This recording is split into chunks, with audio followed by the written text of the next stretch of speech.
A black server communicated in German with a German patron at Manhattan's priciest dining establishment.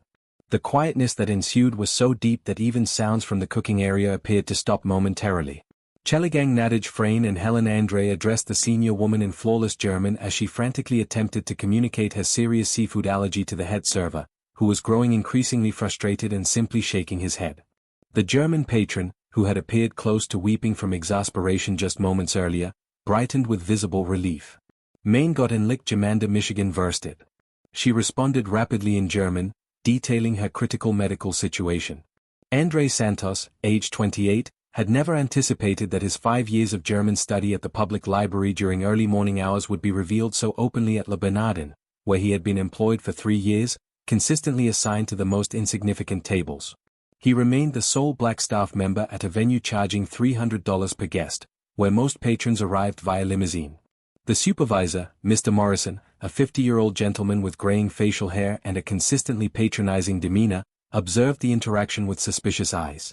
He had employed Andre purely to satisfy municipal diversity requirements, consistently ensuring he only attended tables in the rear area, distant from valued clientele.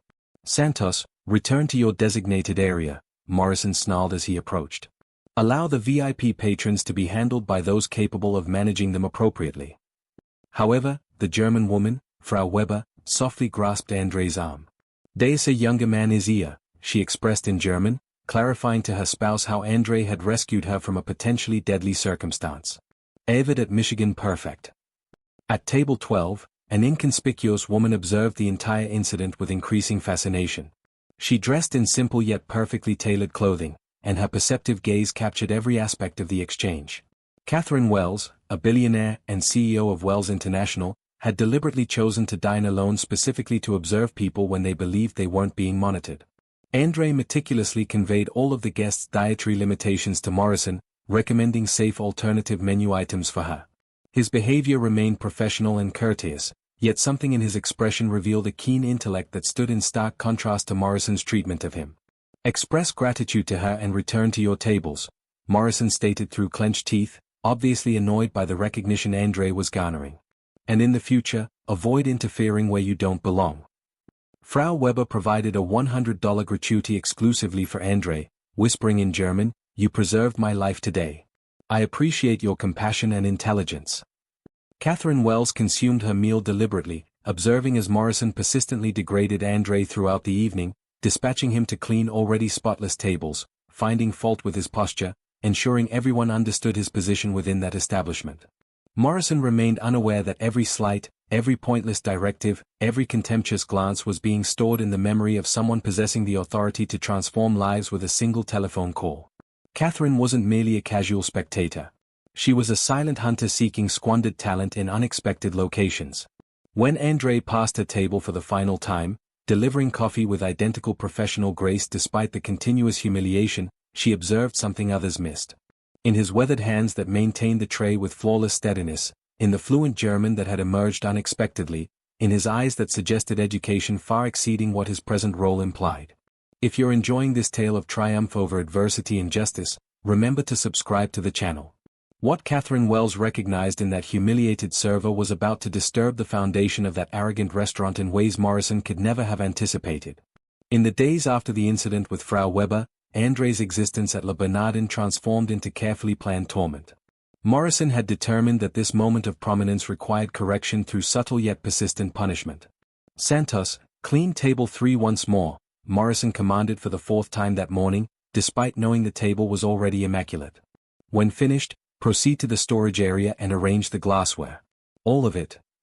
Andre complied silently, but Catherine Wells, who had revisited the restaurant 3 times that week, consistently requesting the same inconspicuous table, noticed every humiliation.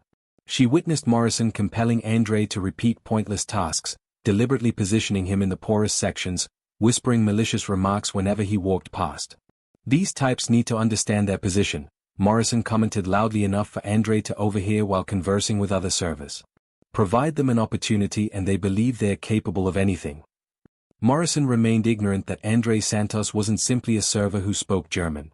During his sleepless nights at Brooklyn Public Library, while Morrison likely slept in his suburban residence, Andre had consumed not only language texts but also hospitality management guides, international protocol manuals, and studies on luxury consumer psychology. He had been raised observing his mother, Dona Rosa, labor as a custodian in corporate buildings, returning home with accounts of how executives treated staff like objects. "Son," she would say while applying salve to her injured hands, "someday you'll occupy the opposite side of that desk. When that occurs, remember what it feels like to be down here." Catherine uncovered more about Andre through approaches few billionaires would consider using. A careful discussion with the Brooklyn librarian disclosed that a young black gentleman had been studying devotedly for years, consistently carrying armloads of books on hospitality, international commerce, and languages. The restaurant's evening cleaning crew, for a substantial tip, revealed how Andre arrived 2 hours before his shift to study in the break room using borrowed books and recording notes in well-worn notebooks. "Do you understand Santos' issue?" Morrison said on a particularly hectic Thursday, strategically positioning himself near the kitchen where other staff could listen. "You believe that speaking another language makes you superior to others, but ultimately, you remain just another server." Andre paused polishing the tray he held, his fingers subtly tightening on the metal. Momentarily, Catherine thought he might respond, that he would finally explode. Instead, he simply inhaled deeply and resumed his work as if conserving his energy for something greater. "Yes, sir," Andre responded, his voice controlled yet with a firmness that made Morrison uncomfortably frown. That evening, Catherine witnessed the final provocation. A Japanese tourist couple appeared confused by the menu, gesturing anxiously and attempting to communicate their dietary restrictions in fractured English. Their assigned server simply shook his head, visibly irritated. Andre approached discreetly. "Suma Masoni Wasukashi Nihongo ga dekamasu," he said in Japanese, providing immediate relief to the couple. "Can I assist you with the menu?" Morrison appeared like a predator. "Santos, how many times must I repeat myself? Remain in your section." "Sir, they have shellfish allergies and couldn't communicate." "I don't care," Morrison erupted loud enough for the entire restaurant to hear. "You're here to serve food, not perform linguistic displays. If you continue meddling inappropriately, you can seek alternative employment." The uncomfortable silence that followed was his. The Japanese customers appeared mortified. The German couple from the previous week had observed everything, and several other patrons watched the scene with uneasy expressions. Andre lowered his gaze, clearly humiliated, but Catherine noticed something crucial. His fists were clenched, not in helpless fury, but like someone reaching a decision. "I apologize, sir," Andre said, his voice quiet yet clear. "It won't occur again." However, something in his tone, an almost undetectable certainty, made Catherine smile discreetly. It was the voice of someone who wasn't apologizing. He was making a commitment. A commitment Morrison was too arrogant to comprehend. As Andre returned to his section, Catherine made a brief phone call. "James, I require a comprehensive report on the Bernardin. Property, permits, financial records, everything. And I want information about one particular employee, Andre Santos." Each new humiliation only strengthened something within him that his oppressors couldn't perceive, a quiet resolve fueled by the very injustice they attempted to enforce. Morrison remained unaware that every insult, every unnecessary order was being carefully stored in the memory of someone who had spent years preparing for a moment that hadn't yet arrived. Catherine Wells' discreet investigation into Andre Santos unveiled a story that profoundly impressed her. The young man had lost his father at 16, assuming sole responsibility for supporting his family. He worked construction during the day and at the restaurant at night, yet still found time to study at the library until dawn. His academic records demonstrated exceptional grades in a technical hospitality management course he financed through extreme sacrifice. "Miss Wells," said James, her personal assistant, during a phone conversation, "I discovered something intriguing. Andre Santos isn't only fluent in German and Japanese. He speaks 6 languages and is pursuing an executive MBA through distance learning at an international university. He finances his tuition by working weekends as a freelance translator." Catherine smiled, observing Andre across the restaurant as Morrison forced him to clean the identical table for the 5th time. "Continue investigating. I want to know everything about the family's financial circumstances, his future plans, and most importantly, I want a complete file on Morrison." Meanwhile, Andre was developing his own silent strategy. Each of Morrison's humiliations was carefully documented in a small notebook he kept in the staff locker. He recorded dates, present witnesses, specific remarks. This wasn't paranoia, it was methodology. During breaks, Andre began observing the restaurant's patterns more closely. He noticed how Morrison treated customers differently based on their appearance, how he manipulated tips, how he made discriminatory comments when he thought nobody was listening. More importantly, he realized he wasn't the only employee being mistreated. "Listen, Andre," whispered Carmen, a 40-year-old Latina waitress who had worked at Le Bernardin for 8 years. "Did you see how Morrison treated Isabella today?" He claimed her accent was frightening customers. Isabella was a recently hired Italian waitress with experience at fine dining establishments in Rome. Morrison had assigned her exclusively to cleaning duties after a customer complimented her authentic Italian pronunciation when explaining the menu. "He's becoming worse," commented David, an Asian-American server with a gastronomy degree from the Culinary Institute. "Last week, he removed me from table 15 because the customer said I appeared too Asian for a French restaurant." Andre realized Morrison had established a subtle yet systematic segregation system. White employees served the finest tables and earned the best tips. Non-white employees were relegated to the worst sections, given the most degrading tasks, and constantly humiliated before colleagues and customers. "Have you ever considered filing a formal complaint?" Andre asked during a break. "With what funds? What attorney?" David laughed bitterly. "Morrison has connections throughout the industry. A complaint means being blacklisted. No quality restaurant would ever hire us again." It was Thursday when Catherine decided to act. She had collected sufficient information not only about Andre but about Morrison's entire pattern of discriminatory behavior. Wearing a discreet suit, she approached Andre during his lunch break. "Mr. Santos," she said softly in German. "May we speak privately?" Andre looked up in surprise, immediately recognizing the woman he had observed so many times in the restaurant's corner. "You speak German," he replied in the same language, intrigued. "I speak 7 languages," Catherine smiled. "Just like you. My name is Catherine Wells, and I have a proposition that might interest you." They walked to a nearby cafe. Catherine got directly to the point. "I work in corporate acquisitions. I've been observing Le Bernardin for weeks. Not as a customer, but as a potential investor. What I saw impressed me. Not the restaurant, but you." Andre frowned. "I don't understand." "You speak 6 languages fluently, have a degree in hotel management, are pursuing an executive MBA, and most importantly, you possess something that can't be taught in business school, dignity under pressure." Catherine paused. "I've also discovered that Morrison is systematically violating federal labor laws related to racial and ethnic discrimination." Andre's heart accelerated. "Are you an attorney?" "Not directly, but I have access to the country's finest labor lawyers." Catherine slid a card across the table. "And I have something Morrison would never expect, unlimited resources and patience for lengthy battles."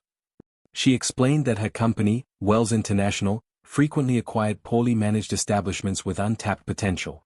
Le Bernardin has a prime location, an established clientele, but toxic management that is destroying its reputation. "It's exactly the type of investment I'm interested in." "Why are you telling me this?" Andre asked, still processing the information. "Because I need someone on the inside, someone who understands not only how the restaurant operates but the cultural nuances necessary to transform it into what it should be, a truly international establishment." Catherine leaned forward. "And because I believe people like Morrison need to face real consequences for their prejudices." Andre felt something ignite within his chest. It wasn't just hope. It was the possibility of true justice. "What would you need me to do?" "Continue working as usual. Document everything you've been documenting, but now with professional equipment." Catherine handed him a small device. "Discrete digital recorder. Record all discriminatory interactions. Note witnesses. In 2 weeks, we'll have enough evidence for devastating legal action." "And then?" "Then, Mr. Santos, you will become the general manager of the new Le Bernardin under new management, with a salary commensurate with your actual qualifications, not Morrison's prejudices." Andre looked at the device in his hand. It was smaller than a coin, but it represented power. The power to finally fight back, not with anger, but with intelligence and justice. "Morrison has no idea what he's about to face," Catherine smiled. "Men like him think they can trample talented people with impunity. It's time to prove them wrong." When Andre returned to work that afternoon, Morrison immediately attacked him. "Santos, where were you? Your lunch break was 30 minutes, not an hour." "I'm sorry, sir." "It won't happen again," Andre replied calmly, discreetly activating the recorder. That's correct. It won't happen. And to ensure it, you're staying late today to compensate. No overtime. Morrison smiled maliciously. People like you need to learn that time is money. Andre simply nodded, but his eyes shone with new determination. Every cruel word Morrison uttered was being recorded. Every witness was being catalogued. Every humiliation was becoming evidence in a case that would destroy not only Morrison's career but his entire power structure built on prejudice and arrogance. Morrison continued his tirade, unaware that he was methodically digging his own professional grave. People like you should be grateful to have any employment at all. Don't go around creating expectations beyond your station. As Morrison spoke, Andre noticed Catherine Wells entering the restaurant for dinner. She sat at the same discreet table, ordered wine, and opened a laptop. To any observer, she was just another executive working during a solitary meal. But Andre knew the truth. She was documenting everything, setting the stage for the biggest transformation that establishment had ever witnessed. Morrison didn't realize that every insult, every unnecessary command, every display of prejudice was being meticulously recorded by someone who had not only the resources to destroy him but the determination to do so in the most public and humiliating way possible. For 2 weeks, Andre meticulously documented every humiliation, every discriminatory comment, every labor violation Morrison committed. The small recorder captured everything: the whispered insults, the abusive orders, the prejudiced comments made when Morrison thought he was among friends. On Friday, the eve of the event that would change everything forever, Morrison was particularly cruel. A delegation of Japanese investors had reserved the restaurant's private room, and he wanted to ensure that only appropriate employees served them. "Santos, you're staying in the kitchen today," Morrison ordered with a malicious smile. "I don't want our special guests to feel uncomfortable." Andre nodded calmly, activating the recorder. "Of course, sir. May I ask why?" "Because they are paying $15,000 for this reception, and clients of that caliber expect a certain standard." Morrison lowered his voice, but not enough. "People like him can serve the regular tables, but this is serious business." Morrison didn't know that Catherine Wells was precisely among those Japanese investors. She had organized the entire reception as a pretext to be present at the moment of the final reveal. At 7 p.m., the hall was filled with elegantly dressed executives. Morrison circulated like a peacock, greeting guests in his rehearsed English, clearly trying to impress. Andre remained strategically positioned near the sound system, waiting for the signal. Catherine approached Morrison during dinner. "Mr. Morrison, correct? I'm Catherine Wells from Wells International. I'd like to congratulate you on the excellence of your service." Morrison practically glowed with pride. "Thank you, Ms. Wells. Here at Le Bernardin, we maintain the highest standards. We carefully select our staff to ensure that our customers receive only the best." "Interesting," Catherine smiled coldly. "And how exactly do you make this careful selection?" "Well, you have to have a keen eye," Morrison boasted, drinking more wine than he should have. "Some employees just don't have the right profile for certain occasions. It's a matter of image, you know." Catherine nodded, discreetly signaling to Andre. "I understand perfectly. In fact, how about we hear some examples of your management philosophy?" Before Morrison could ask what that meant, his own voice echoed through the entire sound system, crystal clear, amplified so that all 50 guests could hear perfectly. "People like him should be grateful to have any job. Don't go around creating expectations beyond your station." The room fell silent instantly. Morrison turned pale, recognizing his own voice. "What? How? People like that need to know their place. Give them a chance and they think they can do anything." More recordings followed. 2 weeks of racist comments, abusive orders, systematic humiliation, all captured in high quality and now being played before the restaurant's most important customers. Morrison looked desperately around the room, finding only expressions of horror and disgust on the guests' faces. Some executives were already standing, clearly offended. Others whispered indignantly among themselves. "Catherine, Mrs. Wells, this is a misunderstanding," Morrison stammered, breaking out in a cold sweat. "Actually, Mr. Morrison, there is no misunderstanding." Catherine stood up, her voice cutting through the air like a blade. "My full name is Catherine Wells, CEO of Wells International, and I am pleased to inform you that we have just acquired Le Bernardin." The shock on Morrison's face was absolute. "Acquired? That's impossible. I'm the manager. No one informed me of any sale." "Because you were just an employee, Mr. Morrison. An expendable employee who has just been dismissed."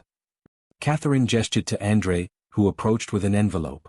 Andre Santos is your replacement. He has the qualifications you never had: education, competence, and above all, human decency. In addition to the dismissal, there was a subpoena. Catherine had filed not only a labor lawsuit but a lawsuit for moral damages on behalf of all the discriminated employees. You can't do this, Morrison exploded, completely losing his composure. I built my reputation here. I've been working in this industry for 20 years. Worked? Catherine corrected coldly. And your reputation? Well, everyone here has heard exactly what kind of reputation you've built. One of the guests, clearly a senior executive, approached Catherine. Ms. Wells, on behalf of the Manhattan Restaurant Association, I would like to apologize for our inadvertent complicity in this situation. This kind of behavior is unacceptable in our industry. Morrison looked around desperately, but all the faces around him reflected only contempt. His network of contacts, his friends in the industry, were all visibly distancing themselves. In a matter of minutes, he had lost not only his job but all his professional credibility. Andre, Catherine said, turning to the new manager. Would you like to say a few words to our guests? Andre stood where Morrison had been moments before, but his presence was completely different. There was dignity in his posture, authority in his voice. Ladies and gentlemen, welcome to the new Le Bernardin, an establishment where respect and excellence go hand in hand, where we judge people by their character and competence, not by the color of their skin. He continued in fluent Japanese, greeting the Japanese guests in their native language, then in French, German, and Italian, demonstrating to everyone present not only his linguistic ability but his true readiness to lead a highly international restaurant. The applause was spontaneous and warm. Morrison, still standing in the middle of the hall, looked like a ghost. His arrogance had been replaced by total and irreversible public humiliation. Catherine approached him one last time. Mr. Morrison, security is waiting to escort you to the exit. Your personal belongings will be sent to you by mail. As Morrison was led out of the hall under the gaze of everyone who had witnessed his downfall, Andre remained in the center, not triumphant, but serene. He had won not through anger or revenge, but through preparation, dignity, and justice. The transformation was complete. The man who had spent years being humiliated by prejudice now occupied exactly the position his competence had always deserved. Morrison, for his part, discovered that arrogance and racism come at a very high price in the real world. But as the guests continued to congratulate Andre and the new management discovered the full extent of the changes Catherine had planned, one question hung in the air. Would it be possible to completely rebuild the toxic culture Morrison had created? Or were some scars too deep to heal completely? 6 months later, Le Bernardin had become the most respected restaurant in Manhattan, not only for its culinary excellence but for the revolutionary culture of inclusion that Andre had implemented. Gastronomy Today magazine dedicated a cover story entitled The Rebirth of Le Bernardin, How a Former Waiter Turned Prejudice into Prosperity. Andre, now wearing an impeccable suit that he had chosen and paid for himself, walked through the main dining room watching his diverse staff serve customers of dozens of different nationalities. Carmen had been promoted to dining room supervisor. Isabella was in charge of a new Italian wine section, and David was leading the Asian culinary exchange program. Mr. Santos, said the maitre d', approaching respectfully. The French delegation has arrived for the meeting about our expansion to Paris. Andre nodded, adjusting his shirt cuffs. In recent months, his partnership with Catherine Wells had resulted not only in the transformation of the restaurant but in a chain of establishments that prioritized both excellence and authentic cultural diversity. Meanwhile, Morrison was discovering that arrogance and prejudice have lasting consequences in the real world. No quality restaurant in New York would hire him after the video of his public humiliation went viral on social media. His 20-year reputation had become synonymous with discrimination and managerial incompetence. Please, Mr. Morrison, he pleaded on the phone for the 10th time that day. I know I have enough experience for the assistant manager position. I can start at half salary. The answer was always the same, I'm sorry, but we don't have a position available for someone with your history. Back at Le Bernardin, Andre received a call that would change everything again. Mr. Santos, this is Robert Chun from the United Nations Hospitality Committee. We would like to invite you to coordinate the official dinner for the next assembly. We need someone who truly understands cultural diplomacy. Catherine Wells watched from her usual table, now as an official partner in the business, while Andre simultaneously coordinated 3 different languages to solve a complex logistical problem. Did you know it would be like this? she asked her assistant. From day one, he replied. But even I didn't imagine that he would transform not just a restaurant but an entire industry. Other establishments are copying Le Bernardin's model of cultural diversity. At the end of that day, André found a letter on his desk. It was from Frau Weber, the German lady whose moment of despair had triggered this whole transformation. My dear André, it said in perfect German. I read in the newspapers about your incredible journey. I want you to know that on that day you not only helped me with my allergy, you showed me that kindness still exists in the world. Your mother must be very proud. André smiled, remembering Dona Rosa's prophetic words, one day you'll be on the other side of that table. She was right. But there was something even better than simply being on the other side. He had rebuilt the entire table. Morrison, for his part, had learned the hard way that discrimination is not only morally wrong but professionally suicidal. His latest posts on LinkedIn, desperately trying to rebuild his image, received only comments reminding people of the viral video where his true personality was exposed. The transformation was complete. André had not only survived the humiliation, he had used every insult as fuel to build something his former oppressors could never have imagined. He had proven that true excellence has no color, no origin, no limits beyond those we impose on ourselves. Morrison tried to destroy André but ended up destroying only himself. André learned that true revenge is not to repay the damage suffered. It is to achieve the success that his enemies could never imagine, turning every barrier into a springboard. If this story of overcoming adversity and justice touched your heart, leave your like and subscribe to the channel for more stories that prove that sometimes our greatest injustices become our greatest impulses for greatness.